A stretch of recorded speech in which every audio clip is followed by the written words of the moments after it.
Estamos de volta com o Gazeta Entrevista. Vamos continuar a conversa? Pode dividir a tela logo, ô Lala? Porque nós vamos continuar a conversa com o deputado estadual Johnilson Leite. Deputado, o senhor esteve recentemente em uma agenda do seu mandato aí em algumas cidades do interior, algumas inclusive, alguns municípios isolados. O que o senhor viu no que se refere à Covid-19?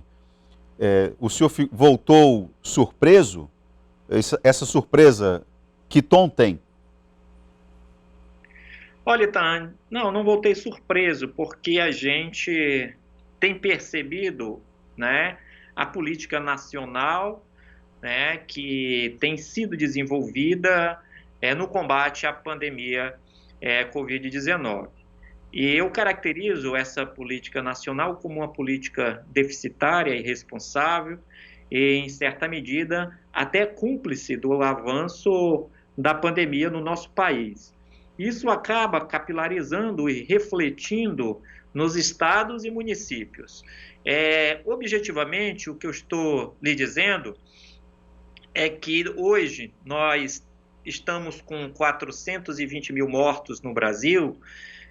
Grande parte desses óbitos poderiam ter sido evitados se o governo federal tivesse tomado as medidas certas nos momentos certos, adequados. E o que era a medida certa nos momentos adequados? Primeiro, ter comprado vacina no momento oportuno. O governo rejeitou 70 milhões de doses de vacina lá, que era para ter sido entregue em dezembro.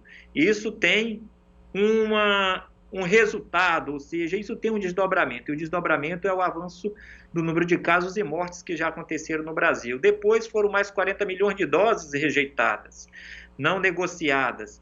Isso tem atrasado a vacinação no Brasil e tem feito com que o vírus ou a doença Covid-19 siga quase que o seu curso natural, ou seja, o que uma doença tem para fazer em um país, sem medidas preventivas ou com pouca influência do sistema de saúde, está sendo feito, né? O governo se preparou apenas para montar hospitais de campanha e isso acaba diminuindo um pouco, né, a quantidade de mortes, mas o concreto que nós temos é que de cada 10 pessoas, né, que iam para uma UTI no Brasil, 8 faleciam. Então é um sistema pouco eficaz, esse olhar e essa atuação do governo federal, quando o resultado deveria ter sido comprar as vacinas e ter estimulado a população a usar máscara de maneira massiva.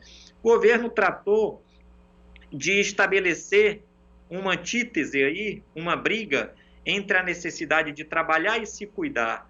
Isso não é incompatível. O trabalhar e se cuidar é perfeitamente compatível, né? As pessoas saírem para trabalhar e usar sua máscara, se o governo federal, todo o Sistema Único de Saúde, as unidades de saúde da família tivesse cuidado disso juntamente com sua vigilância, o Brasil tinha parado em determinado momento, depois tinha voltado se cuidando e o número de óbitos diminuído. O deputado, tinha sido muito menor, mas o governo desestimulou. Se tornou um estilo, Itan, se tornou um estilo político, não usar máscara. O governo vem para o Acre, inaugurar ponte, sem máscara, desfilando, dando mau exemplo, né? Isso é uma falta de respeito e é uma cumplicidade com o vírus, né? Se nós tivéssemos um governo, né, do Acre ou um governo de Rondônia que tivesse um pouco mais de firmeza nesse assunto, não deixava nem o presidente, ou nem recebia um presidente com um comportamento desse, sem usar máscara, dando mau exemplo para a população. Deputado, tem dois aspectos que eu destacaria dessa sua fala, que é preciso a gente ressaltar, diante daquilo que está sendo divulgado pela CPI da Covid lá no Congresso. Antes de ontem, depois, na CPI, o contra-almirante Barras Torres, né, ele é presidente da Anvisa, e ele falou a respeito de uma situação muito preocupante, que é a possibilidade que ele participou de uma reunião, e nessa reunião se cogitou a possibilidade de se mudar a bula de um dos medicamentos utilizados para o tratamento precoce. Isso é importante ressaltar para ver o ambiente institucional que está sendo criado pelo Palácio do Planalto, né? Isso é algo que a gente precisa ver com alguma gravidade. E a outra situação, a respeito do que você falou, a respeito da compra de vacinas por conta do governo federal, né, da Pfizer, só lembrando, de acordo com o que está sendo divulgado pela CPI, a Pfizer fez 3 abordagens ao governo brasileiro. E o governo brasileiro deu a indiferença como resposta. Você pode perguntar assim, poxa, mas por que a Pfizer está tão interessada no Brasil? Por vários motivos. Eu vou destacar 2. Primeiro, existe um Programa Nacional de Imunização que tem um histórico de eficácia. É um programa que é um atrativo para qualquer grande empresa de fármacos. Segundo, o tamanho do Brasil, né? A população enorme. Qual é a indústria farmacêutica que não iria se interessar em vender para um país como o nosso? Então, o fato é que o Palácio do Planalto, o Ministério da Saúde, deu a indiferença e o silêncio como resposta, deputado. Correto, então. Olha só, o nosso PNI, que é o Programa Nacional de Imunização, ele tem bala na agulha, ou seja, ele teria condição de imunizar a população brasileira em 90 dias. Ele tem uma capacidade de imunização diária, né, de 3 milhões de pessoas. Se nós tivéssemos vacina, nós já estávamos com grande parte da população, pelo menos uns 50% da população brasileira imunizada. Você veja, os Estados Unidos, que é um país maior do que o nosso, já está com 35% da população dos Estados Unidos imunizada. E eles não têm um programa nacional de imunização que nem o nosso, né? Você olha que o Brasil hoje, com as 2 doses de vacina, inclusive comprando as vacinas que comprou, como por exemplo a da AstraZeneca, que é o intervalo entre uma dose e outra, é de 90 dias. Isso requer um tempo maior, uma logística maior, mais gasto de dinheiro para chegar até os municípios isolados para poder vacinar a população. Quando a gente poderia estar trabalhando com vacinas, com períodos entre vacinações mais curtos, a gente imunizava mais rápido a nossa população. O Brasil, o Acre, está com 4,7% da sua população imunizada com as 2 doses.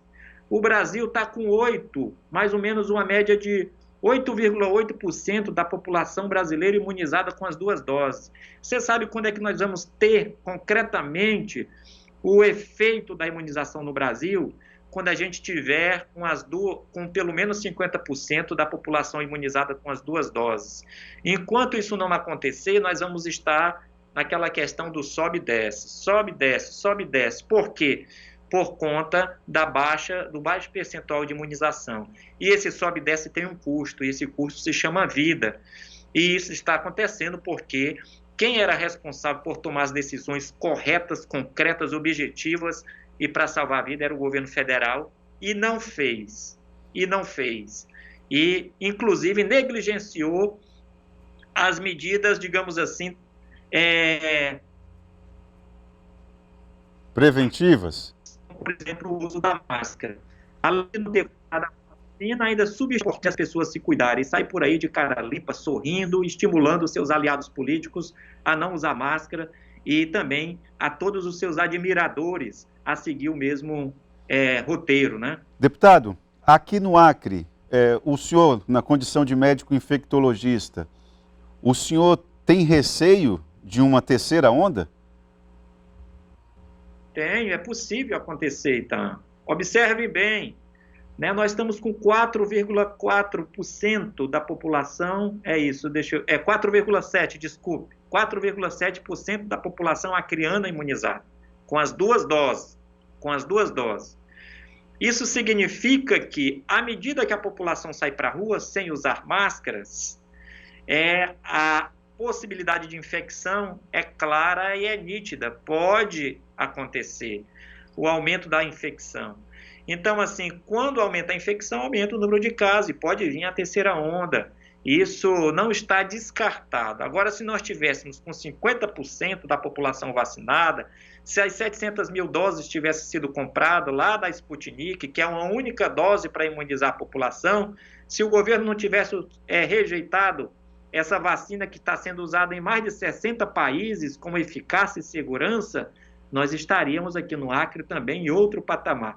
Então, assim, sinceramente, o que está acontecendo no Brasil é algo surreal, é algo que foge, né, de qualquer imaginação, né, de uma sociedade desenvolvida, científica, baseada, né, no conhecimento. Parece coisas, né, antes, lá da Idade Média, né, coisas daquele tempo em que a ciência ainda era entendida como bruxarias. Então, mas tudo tem um preço, no meu ponto de vista. Se é lei divina, se é lei da natureza, se é lei da sociedade, tudo tem um preço. Deputado. E quem planta vento, colhe tempestade. Deputado, o senhor, na sua avaliação, a negativa da entrada da vacina russa aqui foi uma ação política da Anvisa? Qual é a sua leitura?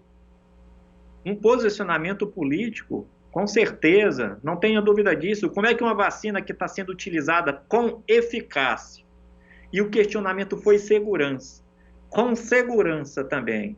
Uma das únicas vacinas que está sendo questionada a questão da sua segurança, inclusive com alguns problemas, mas são problemas pequenos, né? É a da AstraZeneca. Nós estamos utilizando no nosso país, né? Inclusive a Anvisa agora suspendeu o uso em mulheres grávidas, que tem um pequeno risco de dar trombose, um risco menor do que as mulheres que tomam anticoncepcional, ou seja, as mulheres que tomam anticoncepcional têm um risco maior do que as mulheres que tomam a vacina de ter trombose. Então é um risco muito pequeno. O risco-benefício, né, quando você pesa o benefício, é muito maior. De cada 1 milhão de pessoas que tomam essa vacina, apenas 6 podem ter trombose. E de cada 1 milhão de pessoas que pegam Covid, 1.758 pessoas podem morrer, ou podem morrer, não, morrem. Então você veja o tamanho do benefício. Mas a política antivacina foi desenvolvida de uma maneira tão irresponsável que cria ambiente para esse tipo de posicionamento. Deputado, uma mulher grávida que tomou a primeira dose da AstraZeneca, qual é a orientação que o senhor daria em relação à segunda dose? Como é que ela vai fazer? Como é que ela deve proceder?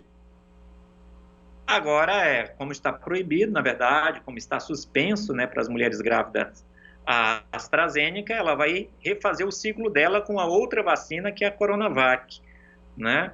É o que vai acontecer.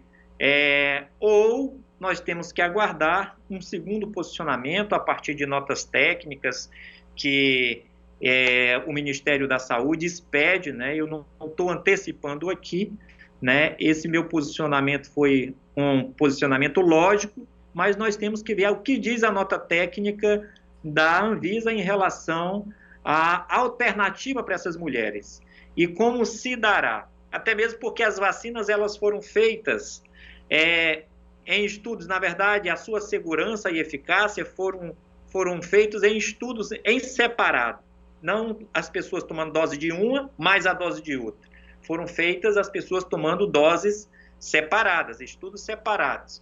Mas, assim, desde o ponto de vista fisiológico, né, os benefícios que uma vacina pode trazer é a imunização como se tivesse dose, né, da mesma vacina. Agora, ninguém tem que fazer isso à revelia do Ministério da Saúde e do que diz a Anvisa através de suas notas técnicas. Eu estou apenas fazendo um raciocínio aqui, médico, em relação a essa situação. Deputado, nosso tempo acabou. Queria agradecer mais uma vez a sua participação aqui no programa Gazeta Entrevista. Muito obrigado, Itaã. Obrigado mais uma vez pela oportunidade. Ficamos à disposição. Um abraço a todas as pessoas que estão nos assistindo. Muito obrigado. Nós vamos fazer um breve intervalo e, na volta, nós vamos conversar a respeito de um problema que está ali no Hemoacre. Está baixo o estoque de sangue, de plaquetas, e você pode colaborar para resolver esse problema. Nós vamos voltar já já aqui com Gazeta Entrevista.